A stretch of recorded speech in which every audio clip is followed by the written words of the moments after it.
Bonjour.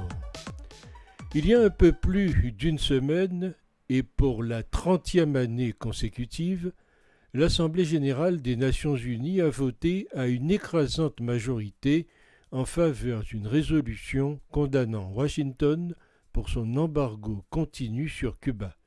Le vote a été adopté par 185 voix contre 2, avec 2 abstentions. Ceux qui ont voté contre étaient les États-Unis et Israël. Les 2 abstentions étaient le nouveau gouvernement du Brésil qui n'avait pas encore pris ses fonctions et l'Ukraine. Malgré cela, peu de signes indiquent que les relations bilatérales s'amélioreront ou que l'embargo sera sensiblement modifié. La victoire décisive en Floride de son gouverneur républicain, les récents sondages d'opinion américains et la forte présence de candidats cubano-américains dans la swing state indiquent clairement que Cuba restera un enjeu politiquement puissant dans la politique intérieure américaine, c'est-à-dire une limitation de la capacité des démocrates et des républicains à réagir rationnellement malgré le danger que l'effet de cocotte-minute de l'embargo puisse exacerber les tensions économiques internes à Cuba avec des conséquences déstabilisatrices pour tous dans sa périphérie.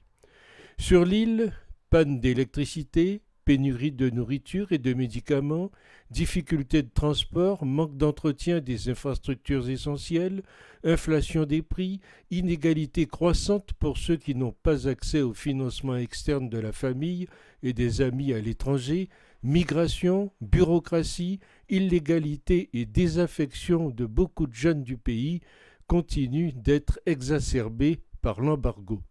Ensemble, ils menacent des résultats sociaux, migratoires et géopolitiques imprévisibles dans un pays où les factions conservatrices et plus libérales au sein du Parti communiste, de l'armée et du gouvernement semblent incapables de s'entendre collégialement sur la manière dont une économie de marché socialiste puis libérale pourrait être rapidement créée.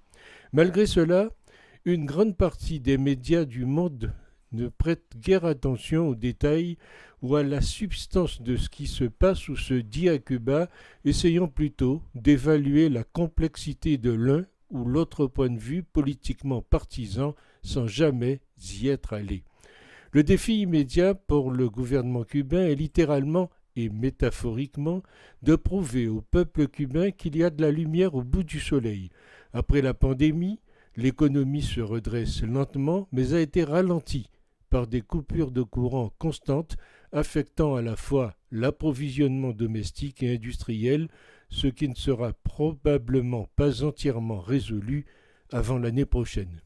Plus positivement, d'ici la fin de 2023, Cuba devrait à nouveau recevoir un nombre de visiteurs proche de celui de 2019. Si cela se produit, cela réduira à la fois les pénuries de devises du pays et verra une injection de liquidités indispensable dans l'économie informelle. Les perspectives pour le nickel sont prometteuses, des opportunités se présentent potentiellement en relation avec la production biopharmaceutique dans d'autres pays, tandis que la production d'or ou la récupération de pétrole à terre sont également prometteuse. Mais ce qui n'a pas osé faire jusqu'à présent, apparemment pour des raisons de politique interne et par crainte d'une manipulation américaine, a été de libérer le secteur privé et les investissements étrangers d'une manière dont le Vietnam et la Chine ont démontré leur efficacité pour les économies socialistes. Malheureusement, cependant, personne ne demande ce qui se passera si la pression américaine réussit. S'il y a une rupture de l'ordre interne à Cuba, les gens fuient et leurs proches traversent le détroit de Floride pour les aider, déclenchant une instabilité à long terme et des opportunités offshore pour les narcotrafiquants, trafiquants ou pire, causant encore plus de tort au peuple cubain. Ou alternativement, discuter de la question de savoir si les États-Unis ou Cuba veulent vraiment que l'île redevienne économiquement dépendante de la Russie. À demain.